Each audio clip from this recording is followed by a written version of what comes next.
La victoire, donc Stéphanie Ducré, la maire sortante, hier au second tour, 52,36% des suffrages face à Bernard Anicotte. Quel est votre premier sentiment, votre première analyse suite à cette élection ? Tout d'abord qu'il y a eu une très forte mobilisation des électeurs à Ouescal, contrairement à ce que l'on pouvait penser, et aussi dans le contexte dans lequel on se trouvait. Finalement, on était avec deux listes qui étaient politiquement assez proches, même si le ressentiment entre les candidats pouvait être relativement conséquent. Mais on regarde la participation du premier tour, 44,4%, second tour, 43%. C'est-à-dire qu'il y a eu un vrai contexte local où les électeurs se sont mobilisés sur des enjeux peut-être pas forcément de ligne politique, mais plus des enjeux de personnes. La liste en fait de Bernard Anicotte avait pour ambition finalement cette semaine de rassembler tous les déçus de la politique de Stéphanie Ducré. Ça n'a pas fonctionné. Ça n'a pas fonctionné, mais il y a eu quand même une mobilisation très forte, puisqu'il est passé pratiquement sur le premier tour de 26-28% à 48%. Donc il a bien réuni au second tour. Mais Stéphanie Ducré a bien réussi à mobiliser, ce qui va assez dans le sens de ce que l'on observe depuis 6-7 mois, là où les municipales sont rejouées ou ont été annulées, c'est que les maires qui ont été élus en 2014, finalement, ont pratiquement tous été reconduits à quelques exceptions près. Alors l'enseignement, c'est donc cette victoire forcément de Stéphanie Ducré, mais aussi la disparition de la gauche à Ouescal. On s'installe vraiment à droite, au centre droit à Ouescal. Oui, si on fait un petit peu d'histoire, on se rappelle que cette ville de Ouescal a été une ville de gauche pendant très longtemps, avant que Gérard Vignoble, qui avait été élu sous l'étiquette PS, ne bascule au centre CDS.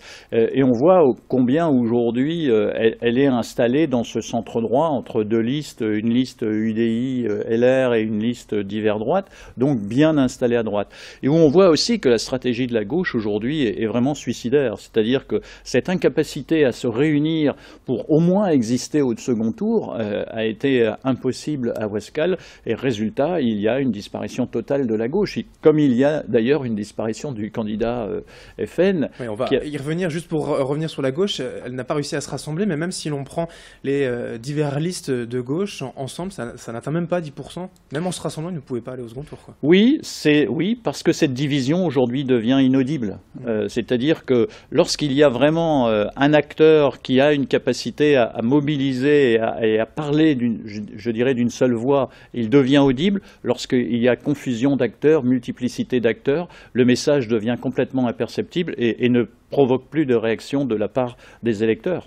Le Front National également, vous l'avez dit, qui perd son siège. Alexis Salmond à l'origine de ce recours vers le Conseil d'État et qui perd donc son siège d'élu au Conseil municipal. Là aussi, il y a un enseignement, vous le disiez, quand il y a des élections comme ça partielles, il faut quand même prendre des précautions.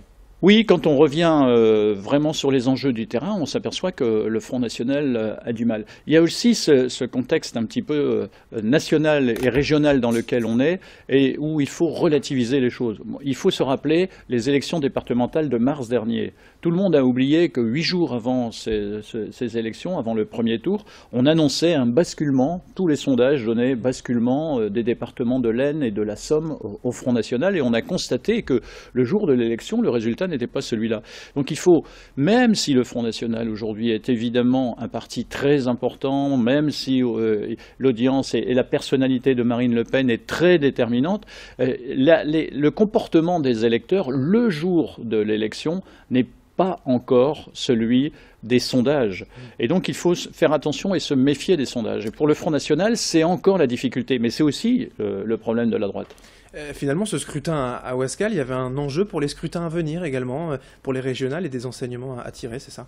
Oui, je pense que là où il y a un vrai discours politique avec des candidats qui vraiment s'engagent, il y a la possibilité de mobiliser les électeurs. On le voit bien ici à Ouescal. Entre le premier et le second tour, il y a une mobilisation 45%. C'est quand même, pour une élection partielle, c'est un très bon score. Il ne faut pas l'oublier, parce qu'on est pratiquement dans des scores des grandes élections de ces dernières années, avec une participation à autour de 50%. Ça veut dire que sur les scrutins à venir, dans la région, il y a un vrai enjeu. Par exemple, pour Xavier Bertrand et pour la liste LR UDI, c'est aujourd'hui de sortir du bois et de vraiment positionner sa décision, sa stratégie politique pour jouer d'une certaine manière la course en tête et ne pas rester dans le sillage de Marine Le Pen qui sera mortifère pour la droite comme il l'est aujourd'hui pour la gauche. Oui, vous parliez justement de stratégie suicidaire de la gauche, ainsi de ne pas réussir à se rassembler. Bien sûr, on voit aujourd'hui que les Verts ont pris position pour faire une liste autonome dès le premier tour. On voit que Pierre de Saint-Ignon n'arrive pas à agréger autour de lui les autres partis de la gauche, donc une gauche qui va aller au premier tour et qui aura du mal en 48 heures à se retrouver sur une liste commune, parce que c'est comme ça que les choses vont se passer. Il y aura entre le dimanche soir et le mardi soir dépôt des listes, 48 heures pour penser toutes les plaies de tous les coups qui ont été portés au cours de cette campagne. Et on sait que malheureusement, dans les dernières lignes droites, il y a beaucoup de coups portés, toujours par les amis et jamais par les ennemis, souvent en politique.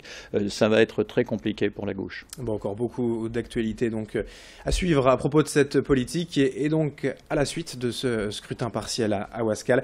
Merci Jean-Claude Bancard d'être venu donc nous éclairer sur le sujet ce matin. Et merci à vous de nous avoir suivis en ce lundi. On enchaîne avec la météo et l'infotrafic. L'info continue sur Grande Île TV.